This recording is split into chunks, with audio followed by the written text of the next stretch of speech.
ମନୁଷ୍ୟ ନିଜ ବର୍ତ୍ତମାନ ଓ ଭବିଷ୍ୟତର ଉତ୍ତମ କରିବା ପାଇଁ ସର୍ବଦା ଟଙ୍କା ରୋଜଗାରରେ ଲିପ୍ତ ରହିଥାଏ। କାରଣ ସେ ଭଲ ଭାବରେ ଜାଣିଛି ଯେ ଟଙ୍କା ଦ୍ୱାରା ହିଁ କେବଳ ତା ଜୀବନର ଉତ୍ତମ ହୋଇପାରିବ। ହେଲେ ଅନେକଙ୍କ କେବଳ ଗୋଟିଏ ଅଭିଯୋଗ ରହିଥାଏ, ତାହା ହେଉଛି ଯେ ଯେତେ ରୋଜଗାର କଲେ କ'ଣ ପାଇଁ ଟଙ୍କା ରହୁନାହିଁ, ଖର୍ଚ୍ଚ ହେଇଯାଉଛି। ତେବେ ଏହା ପଛରେ ମୁଖ୍ୟ କାରଣ କ'ଣ ରହିଛି ଏବଂ କେଉଁ ଦୁର୍ଗୁଣ ପାଇଁ ମନୁଷ୍ୟ ସହ ଏପରି ଘଟିଥାଏ, ଆଜି ଆମେ ସେ ବିଷୟରେ ଜାଣିବା।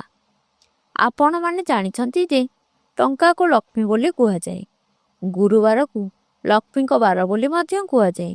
ତେବେ କ'ଣ ସବୁ ଭୁଲ ଏହି ଗୁରୁବାର ଦିନ କରିବେ ନାହିଁ? ପ୍ରଥମ ହେଉଛି ଗୁରୁବାର ଦିନ ଆମିଷ ଖାଇବେ ନାହିଁ। ଗୁରୁବାର ଦିନ ଚାଉଳ, ଖଇ, ଚୁଡ଼ା ଆଦି ଭାଜିବେ ନାହିଁ। ଲାଉରେ ଆମିଷ ମିଶାଇ ଭକ୍ଷଣ କରିବେ ନାହିଁ।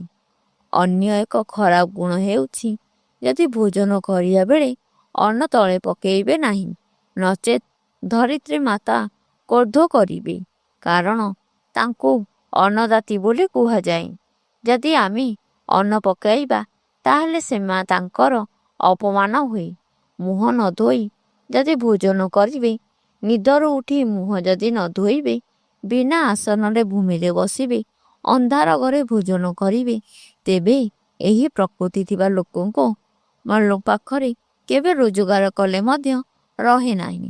ସ୍ନାନ ପରେ ଶରୀରରେ ତେଲ ଲଗାଇବା ଆଜିର ମନୁଷ୍ୟର ଏକ ଅଭ୍ୟାସ ଅଟେ।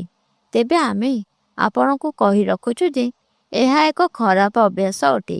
ଏହା କରିବା ଦ୍ୱାରା ମନୁଷ୍ୟ ଅର୍ଥହାନି ସମସ୍ୟା ଦେଖା ଦେଇଥାଏ। ଏହି ଭଲ ବଦ ଅଭ୍ୟାସ କିମ୍ବା ମନୁଷ୍ୟ ପାଖରେ ଅର୍ଥଭାବ ଦେଖା ଦେଇଥାଏ। ବନ୍ଧୁଗଣ, ଭିଡ଼ିଓଟି ଆପଣଙ୍କୁ କେମିତି ଲାଗିଲା ତାହା ଆମକୁ କମେଣ୍ଟ ମାଧ୍ୟମରେ ଜଣାନ୍ତୁ।